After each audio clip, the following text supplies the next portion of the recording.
Hello, and welcome to this In Conversation. And I'm delighted to be joined this morning by Anne Cooper. Anne, hello.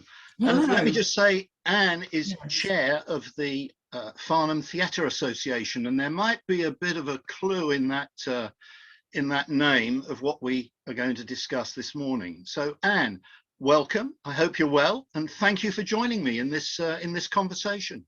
Well, thank you very much, Richard. I'm delighted to have this opportunity. It's great. Yes, I'm feeling fine, and yeah. So clearly, I'm looking forward to talking about, and I'll hold it up here. What I've got. Thank you. I've got the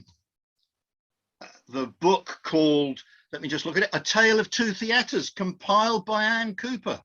So I'm interested in getting into this story.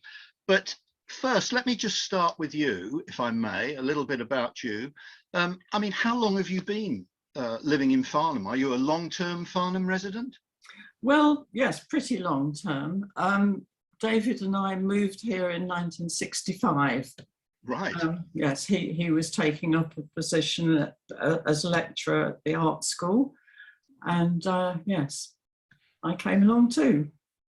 Well, as I said, our subject really, I'm sure that I'm interested in learning about is the Farnham Theatres. And it's a subject that I think some listening to our chat this morning will know something about, but I suspect that many may not know about the Farnham Theatres. So let me start with your role as chair of the Farnham Theatre Association. Is theatre something you've always been interested in? Well, indeed, yes. It started really when I was having difficulties at school and found theatre was the one thing I felt comfortable in and wanted to pursue. But alas, it wasn't possible. What was that, on stage or in the background? Well, in any way whatsoever. I just loved it, the whole thing. Unfortunately, for family reasons, I wasn't able to pursue that at all. But my involvement in Farnham has really been built out of years of frustration with not being able to participate. By the time I was free to get involved in, indeed even to visit theatre for various health and family reasons, I found the Red Grave had closed. So that was so frustrating. I'm picking up some regrets here. You weren't able to get involved earlier, and when you were able to, exactly. The main theatre in Farnham had closed. But if you moved here in '65, I mean, that was in the era still of the rather active Castle Theatre, wasn't it? Oh, it was, yes, indeed. I mean, that was the first thing I did. I tried to find work there, but they had no opportunities at all. And indeed, I ended up finding a job as a dresser at the Yvonne Arnault Theatre for a couple of years, which was incredible, until health and family reasons prevented me from carrying on, even though I could have taken up a position as joint wardrobe mistress, but all that had to go. So anyway, I had to bottle it all up again and wait till... Well, here you are, compiled by Anne Cooper, A Tale of Two Theatres. So you've used your interest very productively, at least at this stage, because this was published in 2020, this book. But let me go back a bit further, because not many people will know there's been a very strong theatre tradition in Farnham, hasn't there? Even back, centuries. But it really started, I suppose, in what, 1939, about then? Well, I'd uncovered a little bit of earlier history and produced another sort of very slim booklet about a semi-professional company operating in Church House. And that really provided a workforce backstage for the Castle Theatre after the war, and also an audience who had already got primed to want professional theatre. So by the time 39 came along. Right. Yeah. So, I mean, I remember my wife, who's been a long-term resident of Farnham herself, used to talk to me probably when we were sitting in Zizi's that this used to be the Castle Theatre. So it was an extremely small venue, because it is now Zizi's, the pizza and Italian restaurant, isn't it? Yes, that's right. Yes, it was incredibly cramped. Quite dangerous, I believe, for actors for access reasons. Yes, it was quite difficult to work in, and indeed for people in the audience. Yes, but it grew with tremendous popularity and got actually fairly well known nationally as being producing really high class performances. But surely there wasn't enough stage or backstage space in because it was originally a barn, wasn't it?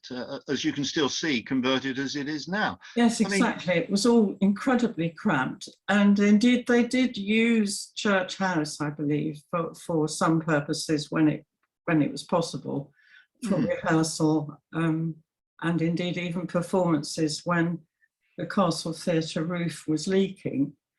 So yeah. Well, it created a pretty intimate atmosphere, didn't it? I mean, you know, between the audience and the performers. That was what was so special about it, and people did appreciate that, and audiences grew to such a pitch, of course, that eventually they realised that they must have a bigger theatre to accommodate all the people who wanted to see things. When you say they, who was the they in those days? Well, it was the Farnham.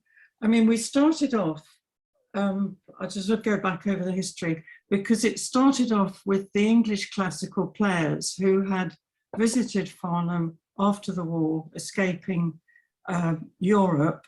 They'd been touring in Europe, and they stopped in Farnham and thought, this is a lovely place, and they got the barn and they started the theatre there, but it was known as the Playhouse. And then the war obviously stopped everything until much later. And then when the war had finished, then it was started again by the Farnham Repertory Theatre Company. And eventually that became the Farnham Repertory Theatre Trust, which was in a position then to develop a new theatre. So these were travelling players. They ended up in Farnham. There was this barn venue. It became this intimate Farnham Theatre, known originally as the Playhouse and then Castle Theatre. I think I've got the history somewhat correct there. How many did it seat? What was the audience size? I think this was about 160, as far as I can remember. I'm sorry, figures are always float off my memory bank.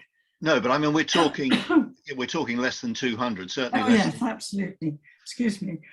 So you mentioned repertory, and of course there was a great repertory tradition and movement in the country at that time, wasn't there? After the Second World War. I mean, this is how actors got into their profession by and large.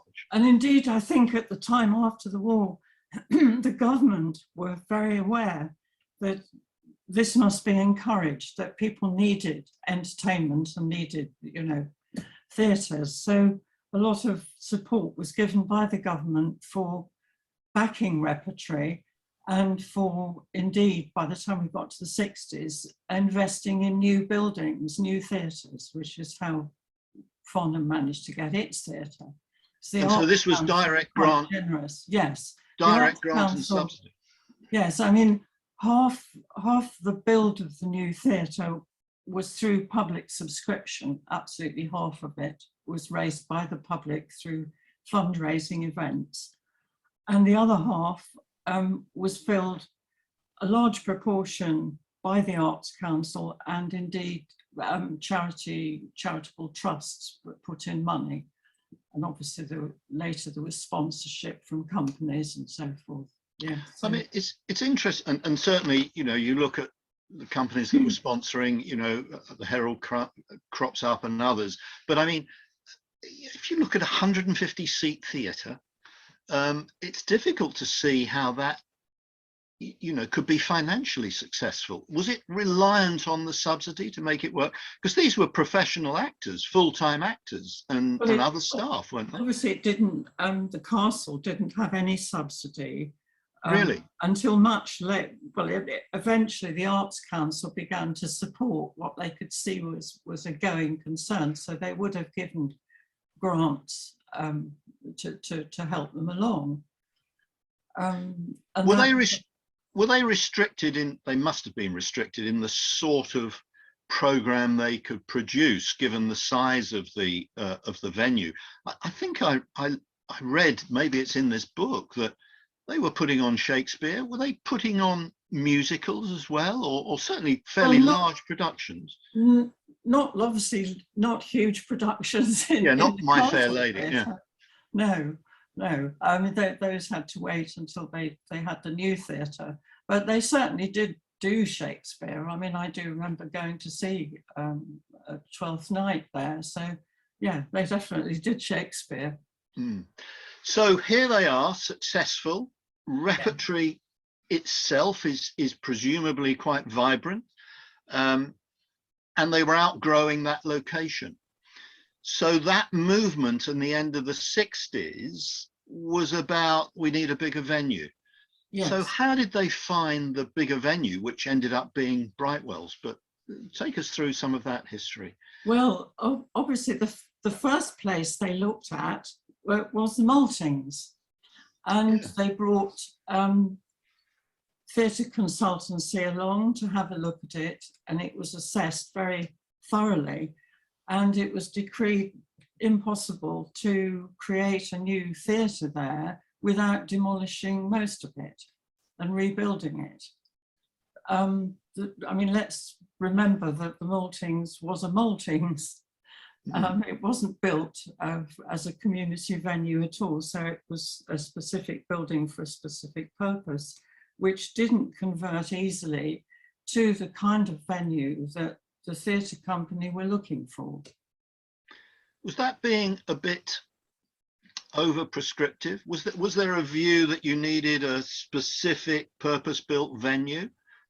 Could they have used the Maltings? I mean, I say that now because of the Maltings itself, you know, as a major cultural venue. Well, it couldn't have provided what was needed.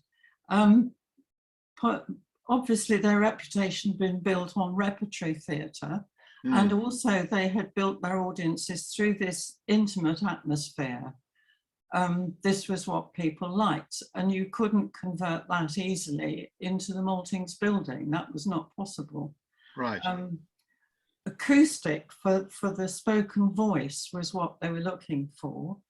I mean, they weren't looking for a music venue. They weren't looking for a vast hall. They were looking for a very intimate venue, but which could seat over 300. So that was what they were looking for.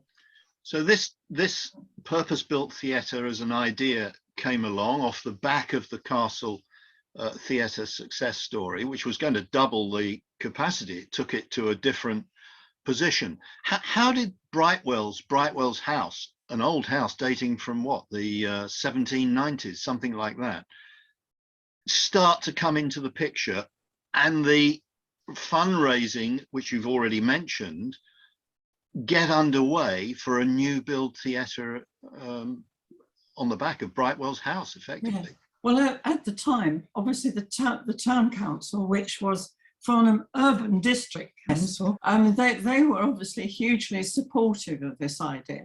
They were very keen that this theatre company should have a good venue, and they were able to offer Brightwell House, which they had acquired in the 1920s for their own use, because they hadn't got a proper place to keep all their offices, etc., and also to provide all sorts of services for the people of Farnham. So at the time, the house was no longer necessary because they had now got a new council office in South Street, so they weren't needing the house anymore.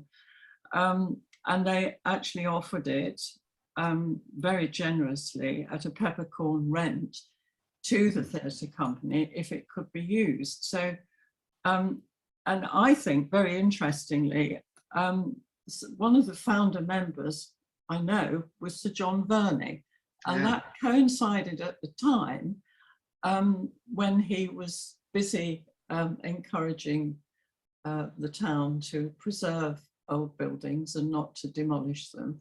And the Farnham Buildings Preservation Trust was formed, and we're working along those lines. So I think I can see, because he was a councillor at the time, I think his voice, excuse me, was very prominent in saying, well, let's save this house, because otherwise I think it could have been demolished altogether. So that's how it was offered to the theatre company. You've referred to the theatre company a number of times. This was a specific company or trust? It was the trust, the Farnham Repertory Theatre Trust, right? Who were responsible for taking on the building. And the Repertory Theatre Company were the performing people who went in and did the actual plays. Right. So it was all one in a way, but it's perhaps worth just describing what, for those watching this that may not know repertory, because it's not something that exists now in any widespread sense. But this was doing a play a week, wasn't it?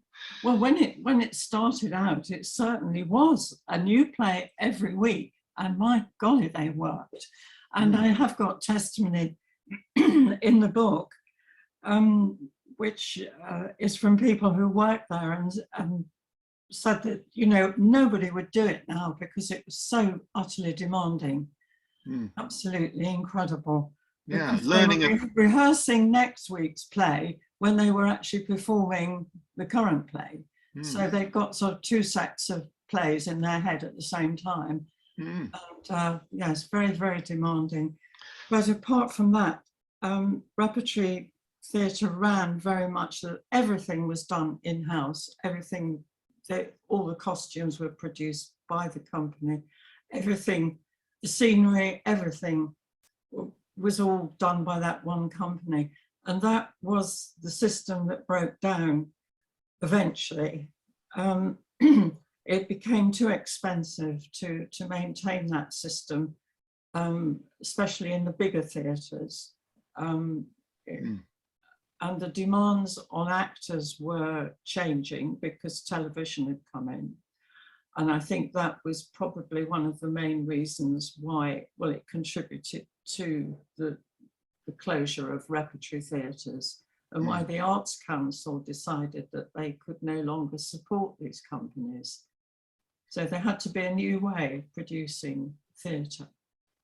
So 1974 or thereabouts, fundraising from the community has taken place together with other support. I think what, 2.6 million in current terms was raised for the building of the Redgrave Theatre. Is that right? So yes, tremendous support from the community. Yes, absolutely. And of course, there was some fantastic people backing it. I mean, obviously Princess Margaret was the biggest name that they acquired, because she was definitely supportive in her presence at fundraising events here and there, and was very keen to see it move forward.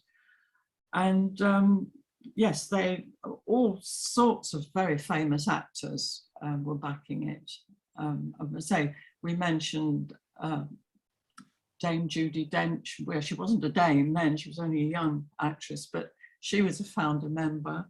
Peter Sellers was a founder member. Oh, we have a huge list of people. Well, it's worth looking at your book just for that, because yes, the characters, more names from the Castle Theatre. Well, that's the Castle Theatre. If I come up to the Redgrave Theatre, I mean, it's an amazing list of names, and I'm thinking, here's the small repertory of Farnham, but you were able to, or they were able to, bring in really significant names: Zoe Wanamaker, Connie Booth, Gerald Flood.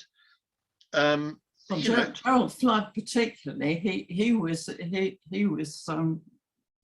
one of the prime actors and part of the Castle Theatre who he lived locally, and you know, he was there nearly all the time. Jeremy Hardy, Rula Lenska, you know, I mean, we go on and on. I mean, a tremendous list of names. I don't know whether you could, exactly. You know, of well-known names of people that were involved. So it opened 350, 400 seats in the new theatre. Yes. Was it successful through the 70s and the 80s? Oh, wow, absolutely. In fact, I'm going to give you a quote. Oh, good. I hope you don't mind. From Hansard. Hansard? Hansard, the Houses of Parliament. Yeah. Richard Luce, Arts Minister to Virginia Bottomley on the 7th of March, 1988. The Redgrave is a model. It raised 67% of its resources from the private sector, largely through the box office, but also through sponsorship. My honourable friend is right to say that it is the most productive of all repertory theatres in Britain. It is a very fine model for other theatres. So there we have what was happening in Farnham. I mean, that's fantastic. I mean, I said at the beginning that, you know, Farnham has this heritage of theatre and successful theatre, successful repertory during its time, and that sort of sums it up. We're talking about the 80s there, so I guess that now brings us to the declining years of the Redgrave Theatre. If it was successful, what led to its decline? Well, I think we've already touched on it. It was the decline of repertory and the way productions were funded. It was becoming obviously far, far too expensive for a theatre company to produce all the costumes and the sets and scenery. And there had to be a different way of doing it. So again, I'm going to quote another thing, it's all in the book, from the newspaper The Independent, November 1994. Some of Britain's leading regional theatres have decided to close for long periods next year because they're running out of cash. 3 theatres, the Salisbury Playhouse, Cheltenham Everyman and the Farnham Redgrave, have informed the Arts Council that financial difficulties have forced them to curtail their planned programmes.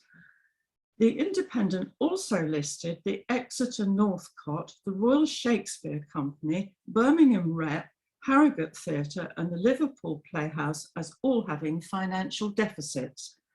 And I have had to add, I'm afraid the only one of those theatres that has closed permanently was the Redgrave. Yeah, and I think that is an interesting codicil to that, because Yes. I mean, I know some of those theatres.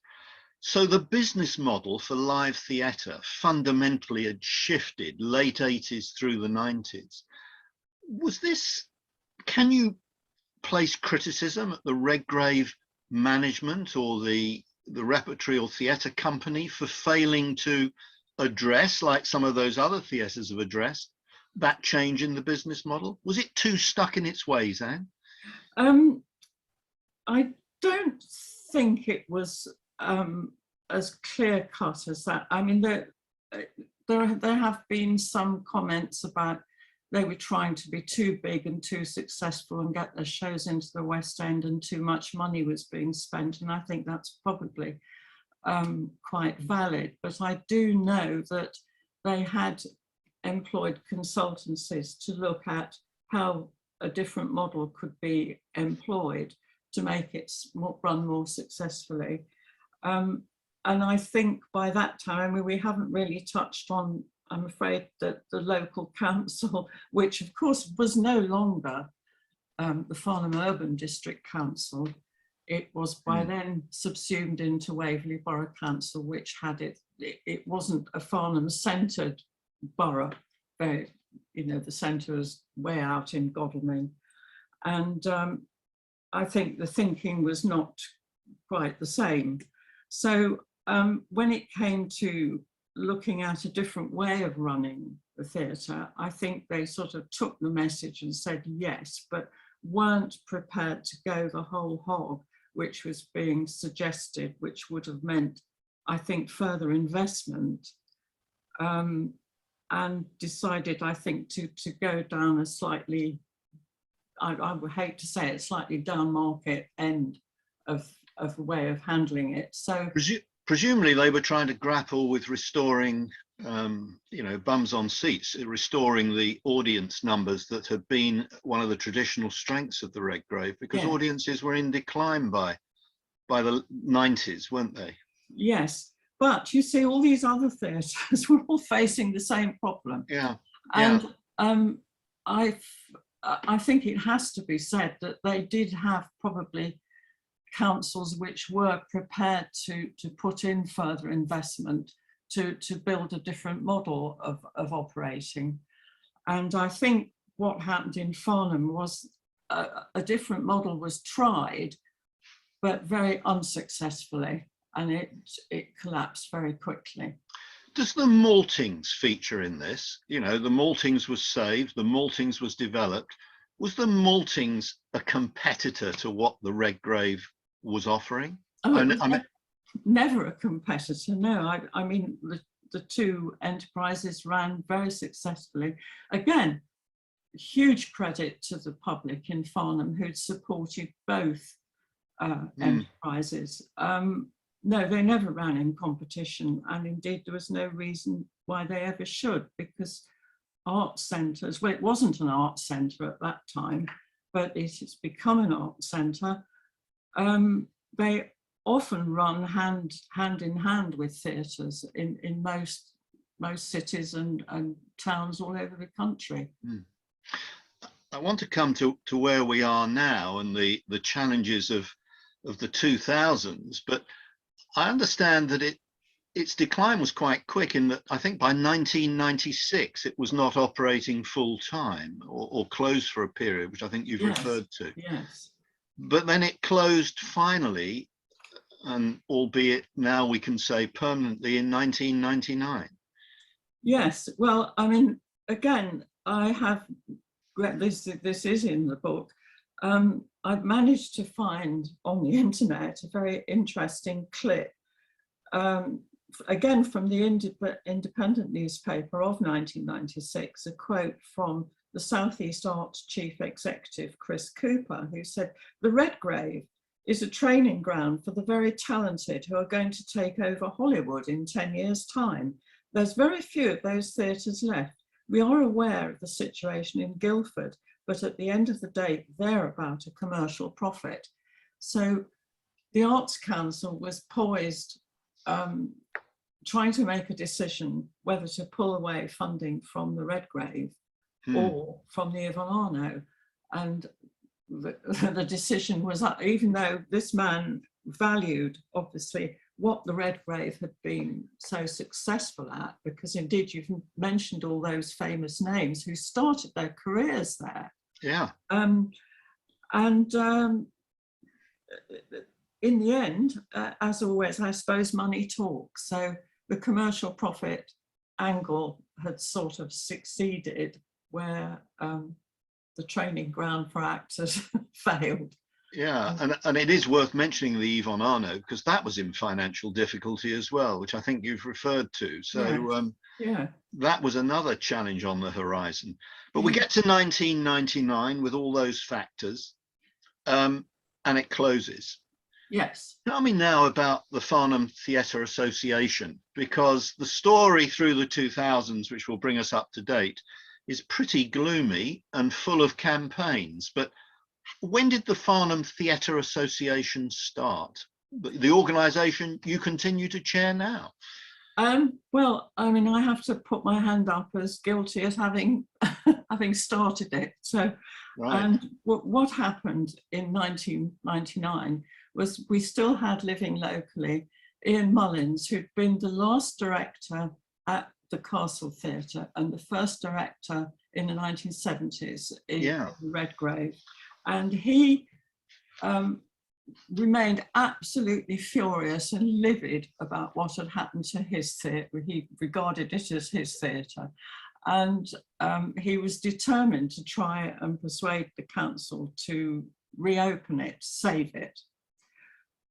And his rather brilliant idea was to carry on with his performances, to create a new company, a new repertory theatre company, to perform in marquees, if possible, outside the Brightwell House. So he did actually achieve that, and it was at that point that I had then found that I was at last free to come and restore my aim to get involved in theatre. So I dived in and joined as a volunteer, and was very enthusiastic about this campaign because I'd already had some training in campaigning on the streets for Friends of the Earth, and sort of knew how things could work. So I joined for two purposes: one, to do that campaigning thing, and the other was to actually try and get involved myself in production. So and it grew out of the theatre. Yes, the Theatre Association, of course, grew out of that because Ian eventually retired and went to live in New Zealand, which still left us with the campaign to run. And the Actors Company were not like Ian. They wanted to act. They didn't actually want to campaign. They weren't hadn't got that kind of political edge. So we decided to form a separate company to take on the actual, I might say, the more boring bit, where you've got to grapple with planning applications and dealing with councils. So the purpose really of the Theatre Association was to save Brightwells, was to preserve, sorry, not Brightwells, save the Redgrave and Brightwells as part of it. And with the aim to presumably reopen it as a successful theatre at that stage. Yes, yes, indeed. I mean, part of my passion, I'd say, for doing the whole campaign, really, I was as much distressed about the loss of Brightwell House and its gardens and its setting as I was about losing the theatre. I just saw the two as an enormous tragedy. And if you could keep the theatre, you could keep Brightwell Gardens, and we could have that wonderful sort of restful, peaceful little plot in the middle of the town. And I thought that was so valuable. And those are two campaign objectives. Yes. And there were some pretty high profile people supporting this campaign. Virginia Bottomley, you've mentioned, but by then, of course, our prospective new MP, Jeremy Hunt, seems to feature quite a lot. Yes, he came and stood with us on the pavement for Save the Redgrave, I have to say, right in 2006, I think it was, yes, when the first planning application came up for the demolition. As part of the bigger Brightwells development, which we see being completed now.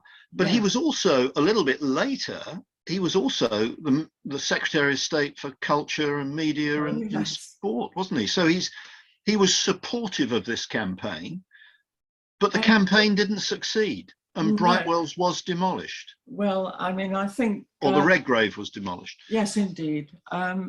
I think everybody found, indeed the Farnham Society found so as well, that the giant beasts in the system, you've got a big local authority and an enormous developer with a contract locked together, and to break that contract seemed to be impossible. I mean, we all struggled with it for years and for nearly 20 years. We've struggled against that situation, but that was always the block to anybody being able to do anything, because they always came back with, we've got a contract, and that's it.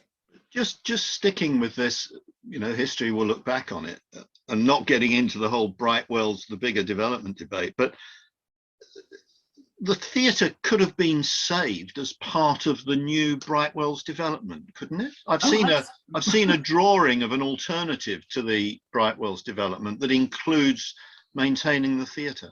Well, indeed, yes. I mean, we've had enormous support. From Michael Blower, who worked tirelessly to help us, and obviously our theatre consultant Michael Holden came forth with plans. We've had all sorts of ideas about how this, but none of these ideas really caught, I don't know whether to say the imagination or the belief from Waverley Borough Council that this was something they were prepared to alter their contract. So this is taking place at a time when some of those theatres we were talking about in difficulty in the 90s were starting to re-emerge as successes. Yes. So the change in the theatre business model had taken place, and the Redgrave was left caught by this bigger development opportunity. There were a couple of reports. I think there was one in 2006 into the options, and then again, wasn't there a Blue Sky report in 2011 that Jeremy Hunt, I think, features in some way to say Farnham itself could sustain a theatre? Yes, indeed. Well, our theatre consultant, Michael Holden, very experienced man, put together an enormous consultancy document to demonstrate how Farnham could certainly support a theatre. We've got a catchment area, 30-minute catchment area, as you might say, people to travel.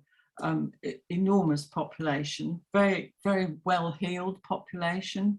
The average wealth is you know, much higher than lots of areas of the country, and very well educated, and indeed now we've got a university. So there is theoretically no reason whatsoever why a theatre should not be able to survive if it is well run and, you know, is properly set up. So, now, so when I was, yes. Let me just come in, because Yes. I was looking at the Theatre Association, and you know, to a certain extent, some of it might be a little out of date because it talks about preventing the Redgrave Theatre being demolished and preserving it, etc., etc. And of course, here we are with the theatre having been demolished and one thing and another. It begs and Brightwell's being repurposed. It begs the question of what now? What is the objective now? Well, I mean, we've all absolutely right from the beginning. We've always said if it's necessary to demolish the Redgrave, please replace it. Right. Indeed, that has been the position. We were obviously backed for years by the Theatres Trust in London, who are obviously particularly keen that theatres should not be demolished, and that was always their advice: is if it has to go, which is quite possible, they must build a new one to replace it. And for a long while, the theory was that the Maltings would be the replacement, but we have to look realistically at what the Maltings can do. Indeed, what was judged to be true way back in 1960s when it was first looked at has proved true. You cannot really provide the same kind of atmosphere and facilities. You need good backstage facilities, etc. It's just not possible without demolishing it. Well, You know, well, what about the new theatre at Weydon School, the Minerva Theatre? Has that made a difference to the case, or how do you see that? Well, school theatres, wonderful as they are for the children who can attend those schools, gives them lots of opportunities to explore drama for themselves. But for public use, it's very, very complicated because you can only use it obviously during holidays. And even then, there are safeguarding issues which make it quite difficult. And what you've also got to look at, if you want to build a successful theatre that will survive, it has to have several things. It needs very good back access. You need to be able to get in any kind of stuff that you need to bring in for a set and for costumes and furniture, and you've got to do all that round the back. You also need very good public parking nearby, and it basically needs to be visible and accessible. And if you have any theatre anywhere that is hidden, that nobody can see, and it's not easily accessed by the public, it's really going to struggle. So yes, if you're starting to look at what you need, you don't start looking at using a school building. I mean, this is the tough question, isn't it? Given that history and all the campaign and the arguments put forward, is it now over really with the theatre being demolished, or is it still very much active to try and propose new sites, new energy to recreate a purpose-built theatre for Farnham? Well, if you'd asked me this 2 years ago, I would have said this is the best opportunity we've ever had. But of course, we've had COVID, and now we've got a war in Ukraine, and we've got rising expenses everywhere. So the times are, you might say, against us from that perspective.